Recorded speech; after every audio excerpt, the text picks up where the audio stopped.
Dear Princess Sunbutt, Letter 23. Dear Princess 1 out of 2.5. Today, I learned that music theory is not the same as actual music. Even more so, I learned that I have no musical talent whatsoever. From now on, I'll be leaving that to those with the appropriate ass tattoos. Your former rapper, T Wank, featuring D's Nuts. Not entirely true. I heard her burp the alphabet once. Love Anon. From Her Royal Highness, 4/10, RE Letter 23. To my faithful student, Twilight Sparkle. Twilight, you have a lovely singing voice, but that does not mean that you should skip out on the time and effort needed to train that voice in order to match reality to theory. But I am pleased that you are trying new things and hobbies. I do understand the desires to pursue more relevant interests. However, I assure you that at least you sound pleasant enough during a heart song. Your loving mentor, Princess Celestia. P.S. She is a mare of many talents. Letter 24. Dear Princess Cellophane, today I learned that funeral etiquette varies widely depending on who died. Cracking jokes at an old person's funeral, sometimes okay. Cracking jokes at a baby's funeral, never okay. Your maladjusted milady, Tape Stapler. From Her Royal Highness Cellophane, RE Letter 24. To my faithful student Twilight Sparkle, while laughter is a virtue and can greatly ease pain and fear, there is a time and place where it is justified. The death of a pony, especially one who has yet to enjoy the wonders of life, is a terrible and painful event, but a certain level of respect is warranted for the pain of the family, and the possibility of what might have been. It may be appropriate to point out how much fun the little Coulthard filly might be having in the Summerlands, or offer words of comfort intended to make a pony smile. They should not be disparaging, unrelated, or insensitive. An older pony, on the other hoof, may have desired others to laugh after they are gone, and tasteful jokes or reciting one of the deceased pony's favorite jokes is a good way to honor that pony and make others around you feel a little less pain. I know you can do better than this, Twilight. Your loving mentor, Princess Celestia. Letter 25. Dear Princess Hotcakes, today I learned the salad fork always goes on the left, even if it's less efficient for the current table setting based on the planned course. I also learned to never question rarity when it comes to inane bullshit no one actually cares about. Your unused soup spoon, Burger Slut. From Her Royal Highness Hotcake, RE Letter 25. To my faithful student Twilight Sparkle, you may be entertained to learn that the manners employed by nobility, upper class, old money, and entrepreneurs differ slightly, with each of the former insisting the latter are getting it wrong. Generally, I just select the pony I respect the most as an authority on such things at the meal, and imitate their silverware or dining habits when I am in doubt. It's amazing how much those little rules can change over a century, much less a millennium. If I may be honest, I rather miss the days when using silverware for anything but doling out portions was considered an insult to source of the food. Besides, these little rituals tend to make ponies happy, even if it's not precisely the most efficient usage of time. Your loving mentor, Princess Celestia. Dear Anon, I've noticed during the last few letters you've actually been toning down your disparaging remarks just a bit. While I am still forced to mostly guess as per the exact wording of my students' missives, I hope that this is a sign that you are finally settling in and finding a measure of comfort and happiness in Equestria. Either that, or my student is actively regressing and there's little you can do to make it worse than it already is. Penned optimistically by Her Royal Highness Celestia. Letter 26. Dear Princess Celestia, today I learned that Hokey Pokey is in fact not what it's all about. I have been misled my entire life. Everything I have been taught up to this point is now being brought into question. My worldview has been shattered. My right hoof will forever remain in whatever in is never to be taken out. I will not be attending tea time this week. I need time to think. Your confused student, Twilight Sparkle. From Her Royal Highness Celestia, RE Letter 26. To my faithful student, Twilight Sparkle. Yes, I knew this day would come. My dear, faithful Twilight Sparkle, I'm sad to say that you have stumbled upon the Poke Conspiracy. Fear not, Twilight. I will recover your right hoof post-haste. You are not the intended target of this operation. Seriously though, Twilight, the context the Hokey Pokey song refers to is limited strictly to the song itself referring to the dance. And moreover, this silliness inherent. Although, if I did initiate a Hokey Pokey conspiracy, or had one initiated upon my directives, as you were, in fact, not the intended target, you would probably be receiving a very similar letter and a request not to publicize such. We will discuss it over tea, because any hypothetical conspiracy of this nature would of course not be discussed over mail. Even Dragonfire mail. Your loving mentor, Princess Celestia. P.S.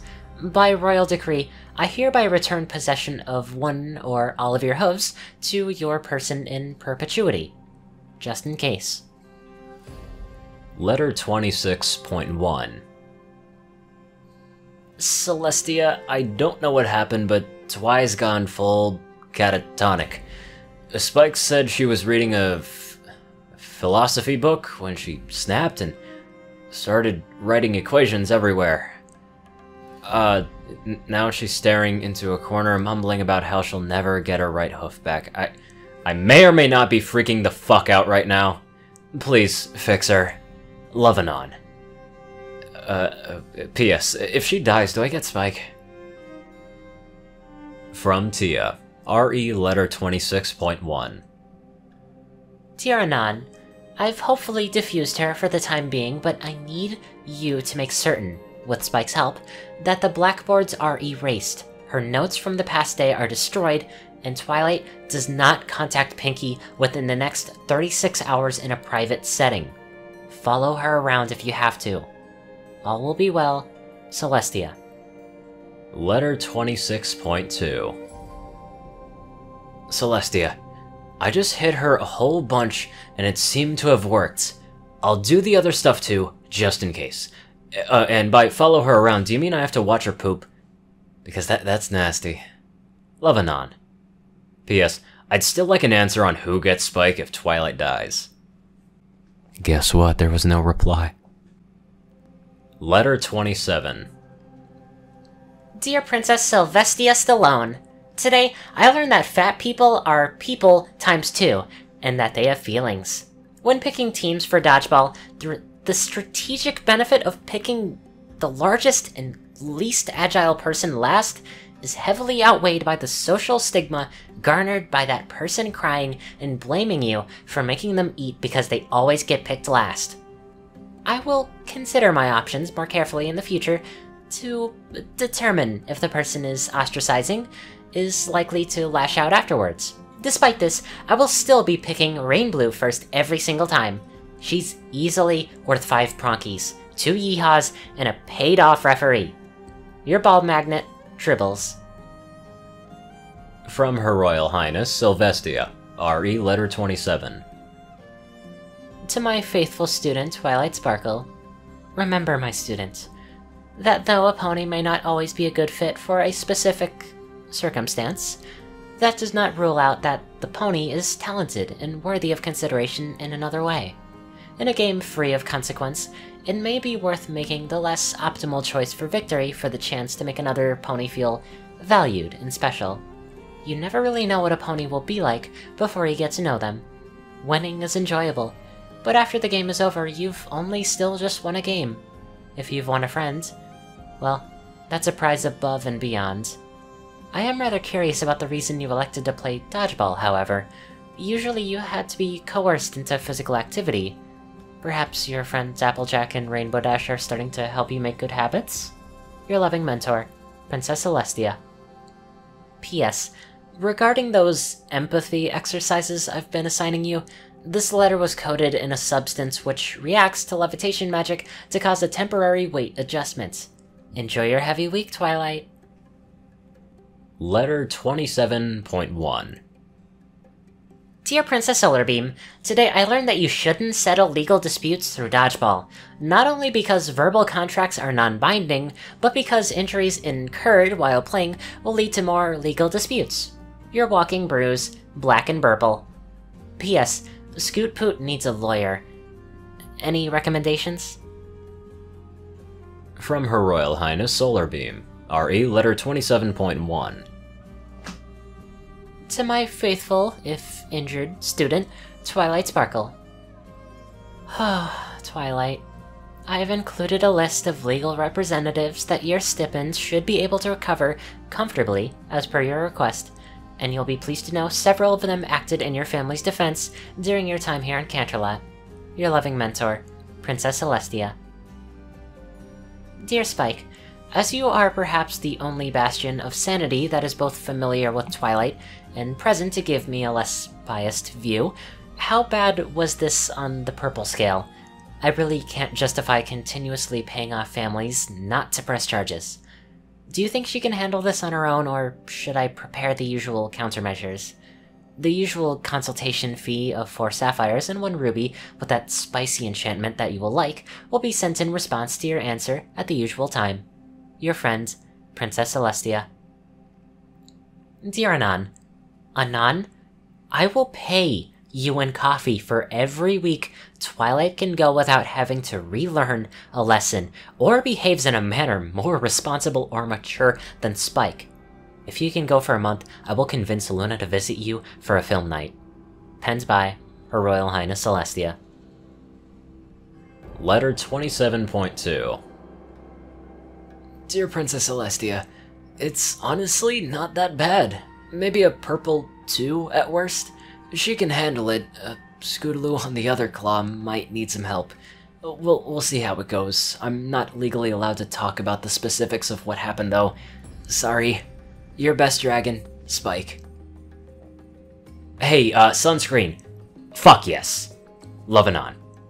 P.S. Would it count if Twilight randomly fell into a coma or went to the hospital for a month? Just curious. P.P.S.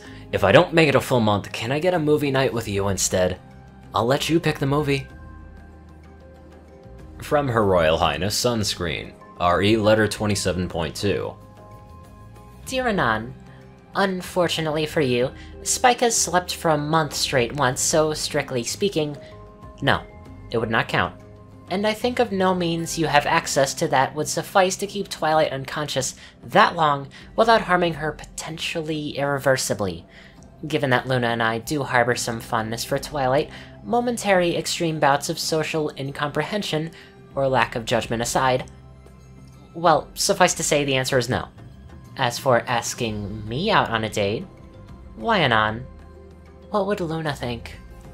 Tell you what, your reward is a film night with Luna without me, and I'll even arrange for Twilight, Spike, and the pink one to be too busy that same night to interrupt. If you fail, you'll just have to wait for another group meeting to make itself available. Penned by Her Royal Highness Celestia. P.S. If Twilight shows a real marked improvement in lesson retention and there are no legal issues pending, I may just ask Luna to gift you with a bottle of moonshine. She normally doesn't give out entire bottles since it's mildly hallucinogenic.